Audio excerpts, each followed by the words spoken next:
제10장 예수님의 구속 사역에 있어서의 병고침.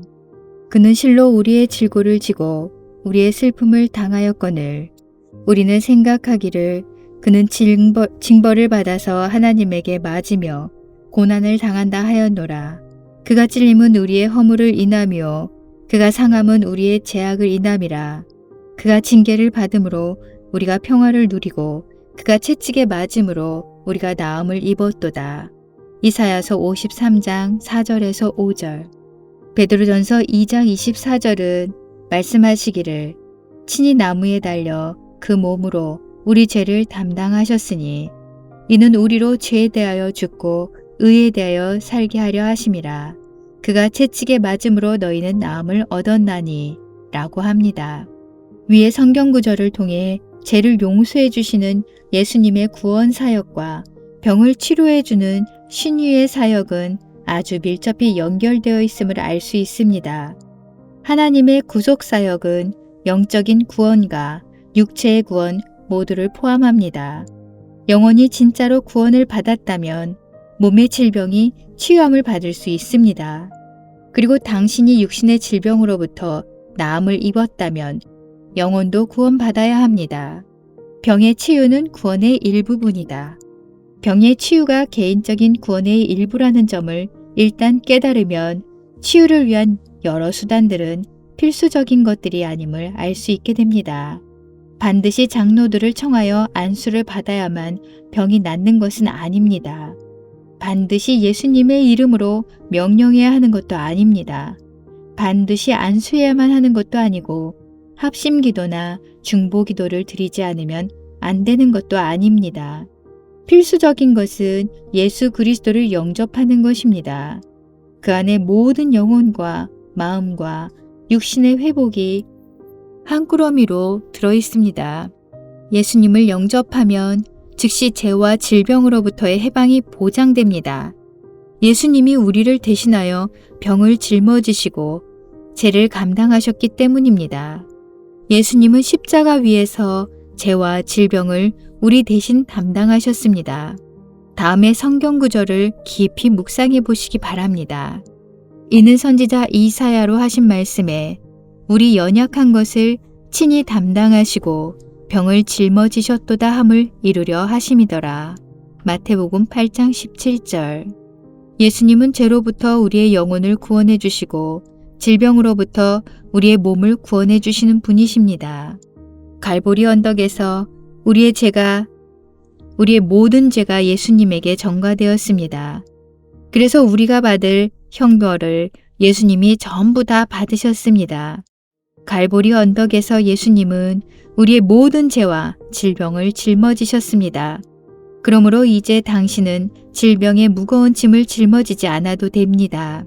그러므로 예수님에게 그 무거운 병의 짐을 내려놓으시기 바랍니다. 만약에 당신이 그 짐을 전부 다 지고 가려고 한다면 그것은 예수님이 하신 일을 헛수고로 만드는 행위가 될 것입니다. 예수님이 이미 전부 다 짊어지신 것을 왜 당신이 도로 빼앗아 짊어지려고 하나요? 기독교인들은 몸이 아플 필요가 없습니다. 하나님은 기독교인들이 항상 건강하기를 원하십니다. 당신의 죄는 용서받았고 병은 치유함을 받았습니다. 하나님은 인간의 영혼뿐 아니라 육신도 강건하고 평안하기를 원하십니다. 다윗의 시편을 읽으면서 시편의 운율에 맞추어 노래를 불러보시기 바랍니다. 내 영혼아 여호와를 송축하며 그의 모든 은택을 잊지 말지어다. 그가 내 모든 죄악을 사하시며 내 모든 병을 고치시며 내 생명을 파멸해서 속량하시고 인자와 궁율로 관을 씌우시며 좋은 것으로 내 소원을 만족하게 하사 내 청춘을 독수리같이 새롭게 하시는도다. 시편 103편 2절에서 5절. 온전한 구원. 다윗은 그가 내 모든 죄악을 사하시며 내 모든 병을 고치시며 라고 말하므로 죄의 용서와 질병의 치유를 직접적으로 연결시키고 있습니다. 결국 예수님도 동일한 말씀을 하셨습니다. 중풍병자에게 내 죄 사함을 받았느니라 하는 말과 일어나 내 상을 가지고 걸어가라 하는 말이 어느 것이 쉽겠느냐. 성경에서의 구원은 언제나 전인적인 구원입니다. 하나님은 인간의 일부분만 구원하시는 분이 아닙니다. 베드로 사도의 말씀을 한 번 더 들어봅시다. 베드로전서 2장 24절에서 그는 친히 나무에 달려 그 몸으로 우리 죄를 담당하셨으니 이는 우리로 죄에 대하여 죽고 의에 대하여 살게 하려 하심이라. 그가 채찍에 맞음으로 너희는 나음을 얻었나니 라고 합니다. 예수님이 주시는 구원의 보물단지 안에는 죄의 용서와 질병의 치유가 패키지로 들어있습니다. 구원받은 당신은 자유로운 존재입니다. 이제는 죄도 없고 질병도 없습니다. 예수님이 대속물로 자신을 드림으로 질병과 죄악을 모두 담당하셨기 때문입니다. 이러한 예수님의 대속의 신비를 아는 순간부터 병세는 봄눈 녹듯이 녹아버립니다. 대속의 신비를 믿는 순간부터 구부러진 척추라도 펴집니다. 소경이 눈을 뜹니다. 그리스도 안에서는 영혼과 육체가 모두 자유로워질 수 있습니다. 질병과 고통이 가져다주는 영광이란 없다. 흑자는 구약의 욥이 질병으로 많은 고통을 당하였으므로 자신도 역시 질병을 통한 연단을 받아야 한다고 주장하기도 합니다. 그러나 현대는 욥의 시대와는 다릅니다. 지금은 예수님의 갈보리 사건 이후의 시대이기 때문입니다. 예수님으로 인하여 은혜와 진리가 충만해지고 모든 저주의 사슬은 끊어졌고 자유를 획득하는 시기가 도래했습니다. 지금은 구약의 언약이 성취되는 시대입니다. 내가 만일 이 책에 기록한 이 율법의 모든 말씀을 지켜 행하지 아니하고 내 하나님 여호와라 하는 영화롭고 두려운 이름을 경외하지 아니하면 여호와께서 너의 재앙과 내 자손의 재앙을 극렬하게 하시리니 그 재앙이 크고 오래고 그 질병이 중하고 오래일 것이라. 여호와께서 내가 두려워하던 애굽의 모든 질병을 내게로 가져다가 내 몸에 들어붙게 하실 것이며 또 이 율법책에 기록지 아니한 모든 질병과 모든 재앙을 너의 멸망하기까지 여호와께서 내게 내리실 것이니. 신명기 28장 58절에서 61절. 얼마 전에 한 목회자가 나에게 다음과 같은 말을 했습니다. 이상하게도 나는 매번 병자를 위해 기도하면 그 병이 나에게 옮겨와 내가 아프게 됩니다.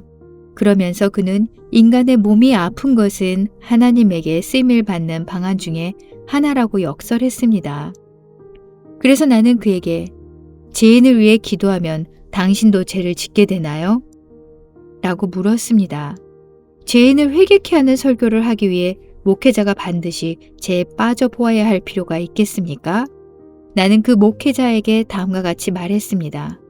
당신의 가르침은 나의 가르침과 근본적으로 다릅니다. 다른 사람에게 신유의 기도를 해주면 당신 자신도 반드시 아파야 한다는 그 논리를 나는 받아들일 수 없습니다. 우리의 질병을 짊어지고 대신 고통을 당하신 분은 예수님이십니다. 그렇게 우리 목회자들이 다른 사람의 병을 대신 짊어질 필요가 없습니다. 모든 신자는 예수님이 주시는 구원의 은혜를 받아 누리기만 하면 됩니다. 병을 짊어지시고 대속물로 들여주신 분은 예수님이지 우리 목회자들이 아닙니다. 하나님의 의라는 확실성. E.W. 캐넌은 이렇게 역설합니다. 예수님은 우리의 연약함과 질병을 모두 담당하셨습니다. 일단 예수님이 짊어지신 것은 우리가 짊어지지 않아도 됩니다. 예수님이 떠맡으신 것은 그대로 놔두어야지 우리가 간섭해서는 안 됩니다. 반드시 유념하시기 바랍니다. 하나님께서 예수님에게 짐 지운 것을 사단은 도로 가져다가 우리에게 억지로 짐 지우려고 합니다. 그러나 그것은 불법입니다. 예수님은 죄도 없고 병도 없으신 분입니다. 그러나 예수님은 우리의 죄를 떠맡고 우리의 질병을 짊어지신 자가 되셨습니다. 신자는 모두 예수님 덕분에 죄의 용서함을 받고 의롭게 됩니다. 신자는 모두 예수님 덕분에 질병의 치유함을 받고 건강하게 됩니다. 예수님은 우리의 죄를 대신 담당하심으로 인간에게 의롭게 되는 길을 열어 놓으신 분입니다. 마찬가지로 예수님은 인간의 병을 짊어지심으로 몸이 온전하게 되는 길도 열어 놓으셨습니다. 예수님은 인간의 연약함을 친히 감당하심으로 우리로 강건하게 하십니다. 하나님은 인간의 실패를 예수님의 성공과 맞바꾸어 주시는 분입니다. 질병은 잔인한 것이다. 질병은 환자를 질환의 노예로 만들고 환자를 돌보는 사람도 노예로 만들어 버립니다. 밤낮으로 환자의 시중을 듣는 사람에게는 기쁨도 없고 안식도 없습니다. 그러므로 질병은 좋아할 만한 것이 못 됩니다. 그러나 하나님은 인간이 좋아할 만한 분입니다. 병은 건강을 앗아갑니다. 행복도 빼앗아갑니다. 돈도 갈취해갑니다. 병만은 우리의 적입니다. 질병은 강도와 같습니다. 모든 것을 강탈해가기 때문입니다. 예를 들어 폐병 환자가 많은 것을 약탈당하는 상황을 한번 상상해 봅시다. 젊은이가 폐렴에 걸리면 가족에게 부담이 되고 스스로 불안해지며 두려움, 통증, 의심이 죽꿀듯 일어나서 믿음마저 빼앗길 위험에 처하게 됩니다. 그러므로 병에 걸리는 것이 하나님의 뜻이라고 누구에게도 말하지 마세요. 병에 걸리는 것이 하나님의 뜻이라는 말은 사단이 지어낸 말입니다. 병에 걸리는 것은 사단의 뜻입니다. 만약에 질병에 시달리는 것이 하나님의 뜻이라면 천국은 환자들이 득실거리는 병원같이 될 것입니다. 예수님은 하나님의 영광의 광채시요 그 본체의 형상입니다. 그 예수님은 하나님을 대신하여 이 땅에서 하나님의 뜻을 행하셨습니다.